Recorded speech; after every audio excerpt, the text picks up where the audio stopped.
dari dataran tinggi Tanah Besema, Gunung Dempu, Sumatera Selatan. Inilah berita Pagar Lampos Channel. Assalamualaikum warahmatullahi wabarakatuh. Bertemu lagi dengan Mbak Dwi dan Kang Holis di Pagar Lampos Channel. Oke Kang Holis, untuk hari ini ada berita apa saja nih? Berita pertama Pagar Lampos hari ini. Wacana pendirian kampus IPDN di Kota Pagaralam diungkapkan Menteri Dalam Negeri Haji Muhammad Tito Karnavian langsung direspon Wali Kota Pagaralam Bapak Alpian Maskoni SH dengan menyiapkan lahan tanah seluas sekitar 20 hektar berlokasi di Jalan Bandara Atung Bungsu, Kecamatan Dempo Selatan. Berikut liputannya. Wacana pendirian kampus IPDN di Kota Pagaralam diungkapkan Menteri Dalam Negeri Haji Muhammad Tito Karnavian. Langsung direspon Wali Kota Pagaralam Alpian Maskoni SH dengan menyiapkan lahan tanah seluas sekitar 20 hektar berlokasi di Jalan Bandara Atung Bungsu, Kecamatan Dempo Selatan. Wali Kota Pagaralam Alpian Maskoni bersama dengan kunjungan kerja anggota Komisi 2 DPR RI Dapil Sumsel 2 Haji Wahyu Sanjaya di Kota Pagaralam. Wali Kota Pagaralam Alpian Maskoni SH mengatakan pemerintah Kota Pagaralam telah diminta Kemendagri untuk sesegera mungkin menyelesaikan administrasi kelengkapan persyaratan yang dibutuhkan dan ini sebuah tahapannya sudah dilaksanakan. Ditarget dalam 1 minggu tanah yang diminta untuk kebutuhan pembangunan seluas 20 hektar akan dibuat sertifikat tanah sekaligus peruntukan pendirian IPDN di Kota Pagaralam. Sementara itu anggota Komisi 2 DPR RI Dapil Sumatera Selatan 2 Haji Wahyu Sanjaya mengungkapkan kunjungan kerja di daerah pemilihan untuk meninjau lokasi pembangunan kampus IPDN. Pasalnya, IPDN di bawah Kementerian Dalam Negeri kebetulan berada di Mitra Komisi 2 DPR RI, tepatnya bertugas.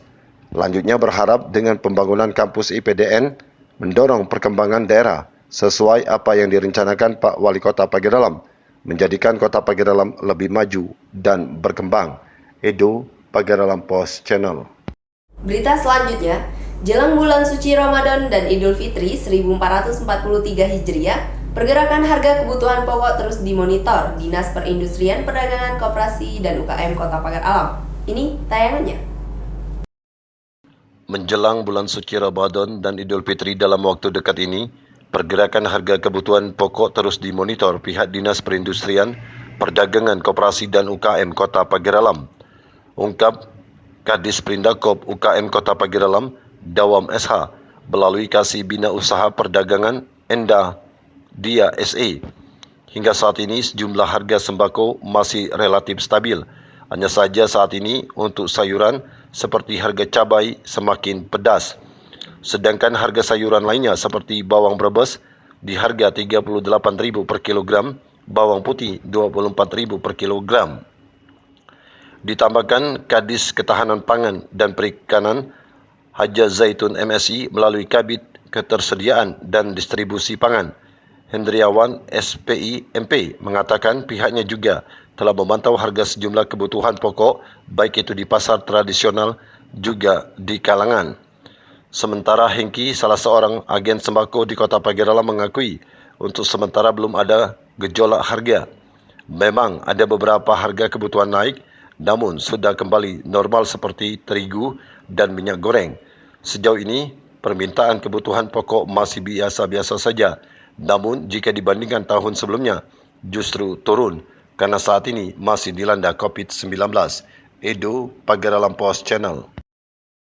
Berita selanjutnya, seiring ditetapkannya Pagaralam masuk zona kuning, kategori resiko rendah penularan COVID-19 tercatat sejak sepekan, Kota Pagaralam hingga kini nihil penambahan kasus positif corona. Berikut liputannya. Seiring ditetapkannya masuk zona kuning kategori resiko rendah penularan COVID-19, tercatat sejak sepekan Kota Pagaralam hingga kini nihil penambahan kasus positif corona. Hal ini diungkapkan juru bicara Satuan Tugas Penanganan COVID-19 Kota Pagaralam, Samsul Bahri. Menurutnya, data sementara kita masih nihil penambahan kasus pasien terinfeksi virus corona. Sedangkan sebanyak 171 pasien positif corona dikonfirmasi sehat setelah menjalani perawatan dan penyembuhan. Kita sama-sama mendoakan semoga pasien positif corona tidak bertambah lagi.